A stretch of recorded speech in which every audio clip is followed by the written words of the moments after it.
Hi there, Potion Masters, chapters 11 and 12. Like an enormous mouth eagerly waiting to chomp, Mesrix's cave looked anything but inviting. "You'll forgive me, I hope," Mesrix said as he led Priscilla toward the opening. "Had I known you would be visiting, I wouldn't have taken time to tidy up." Torches ensconced on either side of the opening flickered in the surging wind. "You couldn't have at least put in a door?" Priscilla asked. "A door is so off-putting," he said. "Nothing says, 'stay out,' quite like a locked door. And I wouldn't want to send the wrong message. I love visitors." Closing his hand around hers, Mesrix led his daughter through the opening, and the mouth swallowed them up into the blackness. The dark only lingered for a few moments before the old man cracked two stones together, and sparks ignited in a pit near the center of the cave. Soon a fire burned, and the flames licked the bottom of a black kettle. The ceiling towered at least 30 feet above. There were a few stalactites pointing down on an otherwise flat surface. As the warmth and light of the fire filled the cave, various items took shape. A table made from a long slab of stone, a bed set against the far wall with blankets strewn about, and two matted pillows. A bookshelf with at least a dozen books stood next to it. "Where on earth did you get those?" Priscilla asked, shocked to see Mesrix's selection of reading material. "Tss, tss. Not everyone fears snake monsters or avalanches. I've summoned help from time to time." With a swoop of his hand, he draped a blanket over Priscilla's shoulders. "Here, you're freezing." Mesrix hurried off, vanishing behind an enormous stalagmite jutting up from the floor like a fang. Priscilla could hear the soft clink of glass as her father procured some ingredient. She quietly dug into her bag and pulled out a small vial filled with clear liquid. She pursed her lips together and shook the bottle. The mixture swirled and bubbled. Then, all at once, a cylinder of red appeared in the vial. Priscilla caught her breath, then pressed the bottle to her lips and kissed it before returning it to her bag. "You seem tense," Mesrix said, returning with two porcelain cups and a teapot. He poured some steaming liquid into each cup. "Nothing a spot of tea can't cure." Priscilla accepted the cup and blew across the steaming brim. As she sipped, she recoiled and made a sour face. "You consider this tea?" Mesrix grinned and set down the tea tray. "Yes, well, not exactly. Hard to brew a good cup out here, you know. It's more like hot citrus water." She swished the drink around in her mouth and shook her head. "That's not citrus either." "Oh, all right. It's a skulking mushroom that sprouts along the cavern walls. But if you close your eyes and allow your imagination to stretch a bit, you can almost catch a hint of flavor. At least it's hot." Mesrix sniffed. "It has been 12 years without a letter or any correspondence from you. Crossing into a forbidden zone carries a severe punishment. I highly doubt you garnered permission from the board." Priscilla looked at her father, her chest rising quickly with each breath. "I don't know that I should talk to you about this until my sister arrives." Mesrix sloshed tea down the front of his suit. "Wanda's coming here? To my cave? Oh, this is rich. You've certainly stirred up a hornet's nest if you've managed to involve her." Priscilla shook her head. "None of this was her doing, but I can't fix it without her, so she'll come.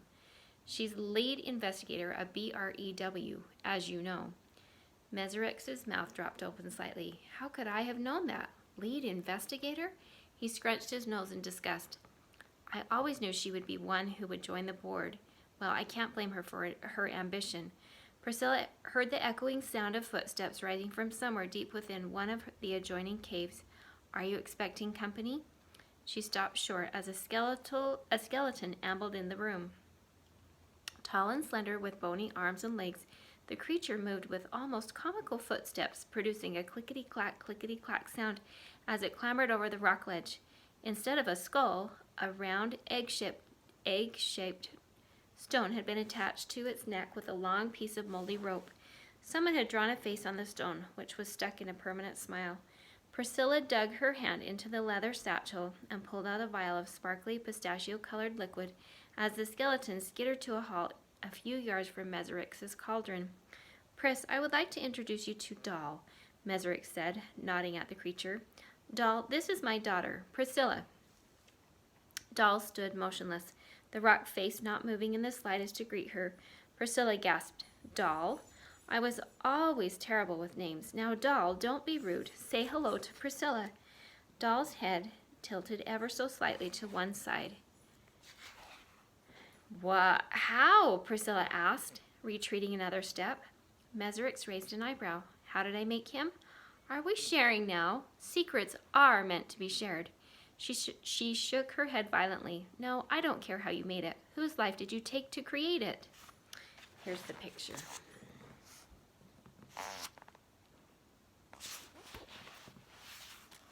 Priscilla knew this wasn't the first offense of Mesrix, using the dangerous potion of risorgimento, or the reanimation of the dead. Before his banishment, the Scourge of Nations often violated that rule. He believed all inanimate or dead things were available for his control. She repressed a shudder. Mesrix scoffed. I found the bones in one of the caverns a few years ago. Someone who met an unfortunate end. Must have been there for decades. I got rid of his skull, though. Didn't like the way he looked at me. Oh, come now. Stop staring at him as though he were some sort of monster. Your banishment should have prevented you from concocting such a powerful potion. Indeed, but time wears on everything, including banishments. Unfortunately, the strength of my command on Doll, as well as other potion I brew, as well as any other potion I brew, ends at the borders of the Forbidden Zone. This is insane. I shouldn't be here, Priscilla said. Don't be that way. Mesrix sprinkled more ingredients into his cauldron. The soup's almost ready. And you know I was only showing off. If it makes you feel better, I will send Doll to harvest more skulking mushrooms. I'm almost out of tea. Priscilla shivered as she watched the skeleton lurch away into the darker parts of the cavern, the rhythmic clickety-clack of its movements echoing throughout the cave. I should wait for Wanda somewhere else, she said. She'll be here soon. I'm already here. Wanda stood in the opening of the cave wearing a bulky, fur-lined parka with her hood pulled back, revealing glaring eyes.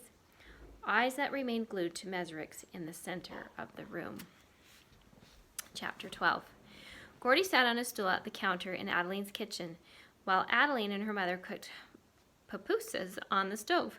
Flour splotched Adeline's caramel-colored skin as she flattened circular lumps of dough in her hands. The Riveras made pupusas at least once a week and sold them at the local farmer's market. Gordy insisted on being present because Mrs. Rivera always let him sample a few of her delectable creations, free of charge.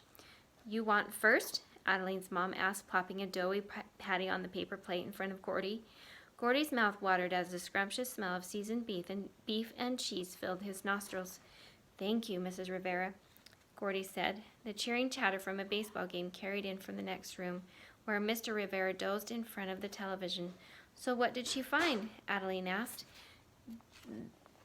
This Miss Faustus. Do you think she suspects your mom of something? It's hard to tell, Gordy said. My dad finally kicked them out after they broke through the basement door, but my mom doesn't keep everything locked away in the lab. Though he didn't know for sure what constituted an invasion of privacy, he was positive Miss Faustus's and Yeltsin's visit fell into that category. Why did she come to your house in the first place? Who made the complaints? Adeline asked. I don't know, Gordy said. It could have been the Judds. They're pretty nosy.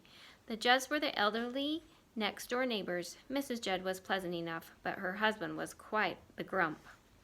Your mom does grow weird things in the yard. Someone must have finally noticed. Adeline dipped her fingers into the bowl of masa batter and brought up a handful, which she expertly formed into a patty. I almost forgot. Mi madre told me something interesting about that asteroid crater in Chicxulub. Adeline turned to her mother and asked her something in their native tongue. Gordy understood only a few words and simple phrases in Spanish. He tried to listen, but the two Riveras spoke way too fast to follow.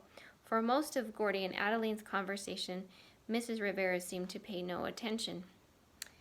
When they were finished conversing, Adeline turned back to Gordy. She said that the entire crater gives off a magnetic field. Gordy crinkled his brow. Really? Yeah, airplanes have to fly around the area because the energy causes their instruments to fail. Gordy bit into his pupusa, the warm bread dissolving like butter in his mouth. He wasn't sure if a magnetic field had anything to do with his mom's connection with Chicxulub. It was possible that all asteroid craters gave off similar energy, and as far as he knew, magnetism didn't play much of a role in potion making.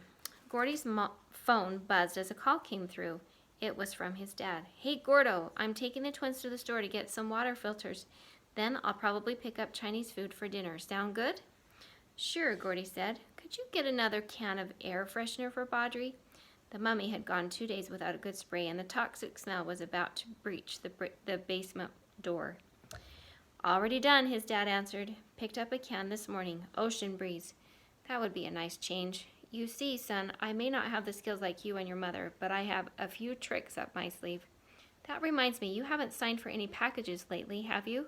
Gordy swallowed. He glanced over at Adeline and her mom.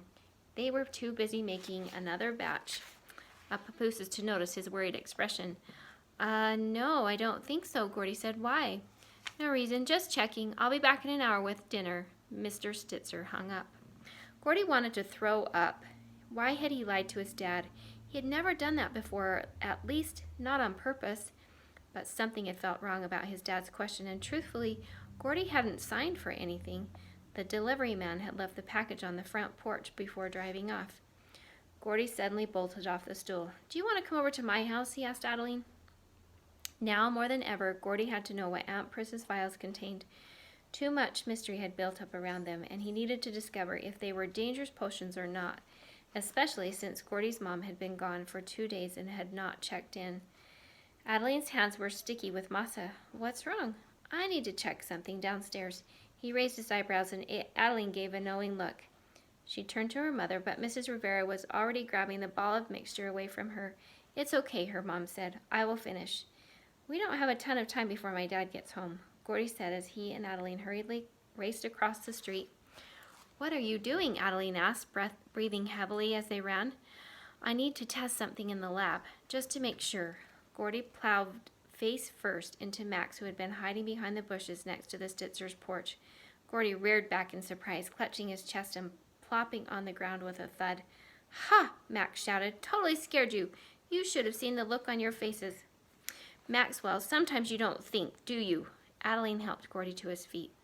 Yeah, well, at least I don't have dough in my hair. He started to chuckle, but then sputtered to a stop. Wait a minute, is that what I think it is? Is your mom making papooses? Why wasn't I invited? Max demanded. Because you're grounded for flunking your math exam, Adeline said. Why aren't you in your room studying?